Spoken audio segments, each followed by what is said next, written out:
අද මොනවද කරන්න කියලා බලන්න. අපේ පුතා යුනිෆෝම් එකේ සාක්කුවේ කාබන් පෑනක් දාන් ඉඳලා ක්ලිප් එක නැතුව ඒක උතුරලා. ඔන්න ඔය වගේ ලොකු තද පැල්ලම් දෙකක් තිබුණා. මේකට උවමනා කරන දේවල් මගේ ගෙදර තිබිච්ච දේවල් තමයි මම පාවිච්චිට ගත්තේ.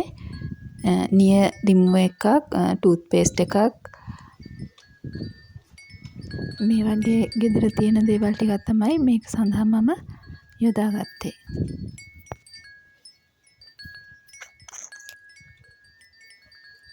ඉස්සෙල්ලාම කරන්න ඕනේ ටිෂු පේපර් එක හොඳට හතරට නමලා මේ කලිසම ඇතුලෙන් මේ ඉන්න පැත්තෙන් ඇතුලෙන් දාලා ඒ කියන්නේ තද පැල්ලම තියෙන තැනට තමයි තියාගන්න ඕනේ. මොකද මේ එහෙම නැති වුණොත් අපි දැන් උඩ පැත්තේ එක හොදනකොට රෙදි පොටවල් දෙකක් තියෙනවනේ ඇඳුමක. එතකොට යට පොටටත් මේ කාබන් පැල්ලම වදින්න ඉඩ තියෙනවා. ඒක නිසා තමයි මේ ටිෂු පේපර් එක අර පැල්ලම යටින් රෙද්ද ඇතුලෙන් දාන්නේ. දාලා ඉවර වෙලා ඒක උඩ ඔය නිය රිමූවර් එකකින් මේ ඉහිනවා. එතකොට බලන්න ඔයගොල්ලෝ අර තද පැල්ලමට මොකද වෙන්නේ කියලා. ඒක ඊට පස්සේ තද කරන්නේ නැතුව බ්‍රෂ් එකකින් සාමාන්‍ය ප්‍රමාණයට අතුල්ලා ගන්නවා. ඔයගොල්ලන්ට පේනවනේ රෙද්දයි කාබන් පැල්ලමයි අතර තියෙන්නේ බැඳීමක්. අන්න ඒ බැඳීම ඉවත් කරන්න තමයි අපි යොදා ගන්න අමුද්‍රව්‍ය වල සිද්ධ වෙන්නේ. අමුද්‍රව්‍ය වලින් සිද්ධ වෙන්නේ. ඊට පස්සේ අපේ ගෙදර තියෙන ටූත් පේස්ට් එකක් තියෙනවනේ. ඉතින් ඒ ඕනෙම ටූත් පේස්ට් එකක් ඔය සිග්නල් කියලා තිබ්බේ මගේ ගෙදර පාවිච්චි කරන එකකින්ද මේ ඒකෙන් පොඩි ප්‍රමාණයක් දාලා ඒකත් බ්‍රෂ් එකෙන් මේ අතුල්ලනවා.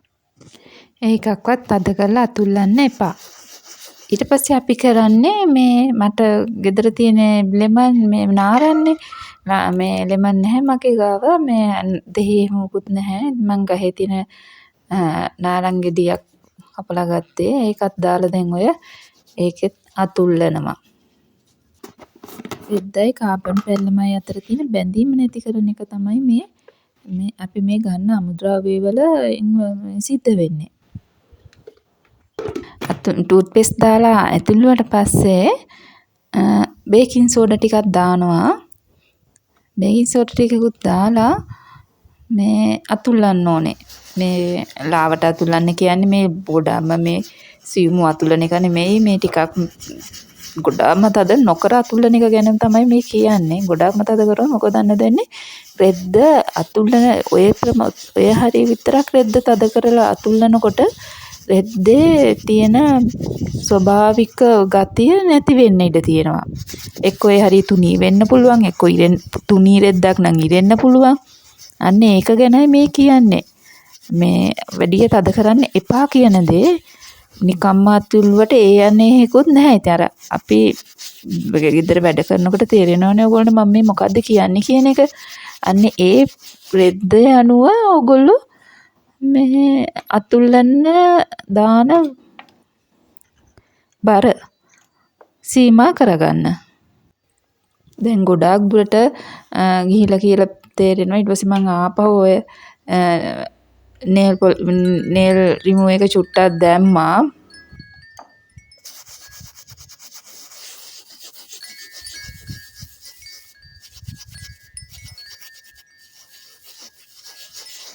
මම දැන් කරන්න යන්නේ වතුර ටිකක් දාලා ආපහු පොඩ්ඩක් හොදලා යන්තමට අර වාචනේට වතුර ටිකක් දාලා යන්තමට හොදලා මේ බ්‍රෂ් කරලා බලන්න කොහොමද පැල්ලමේ තත්ත්වය කියලා.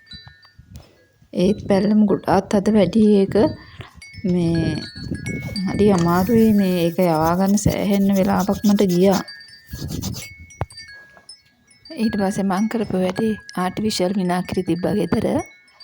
ඒවා ටිකකුත් දාලා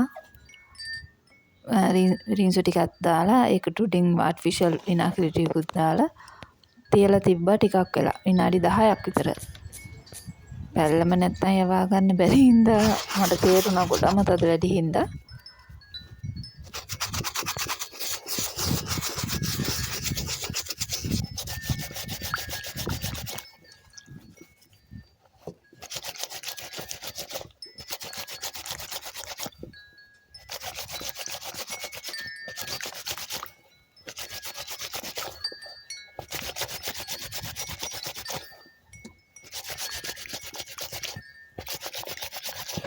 ඊට පස්සේ මං කරේ තව රින්සු ටිකක් දැම්මා.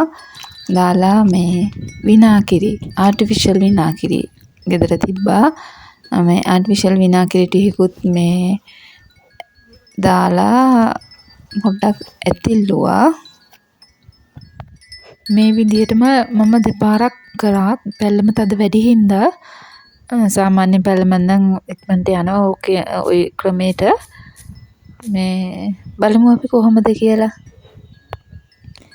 මේ තියෙන්නේ සෝදලා වේලා ගත්තට පස්සේ කලිසම ඒකේ පැල්ලම ලං කරලා බැලුවම පේනවා. ඒ වුණාට දුරට ඉච්චර ලොකුවට පෙවුනේ නැහැ. අපරාධෙන්නේ මේ අයින් කරන්නේ මේ ඒක නිසා මම ඔක මේ ආපහු දෙපාරක් තුන් පාරක් සාමාන්‍ය වතුරෙන් හේදුවා. හේදුවට පස්සේ ඒ පැල්ලම ඇත්තටම නැති තරම්. තව දෙයක් කියන්න තියෙනවා.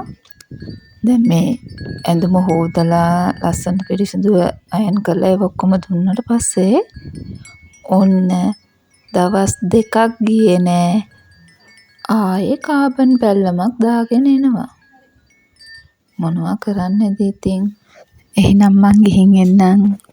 ඔක්කොලටම බුදු සරණයි.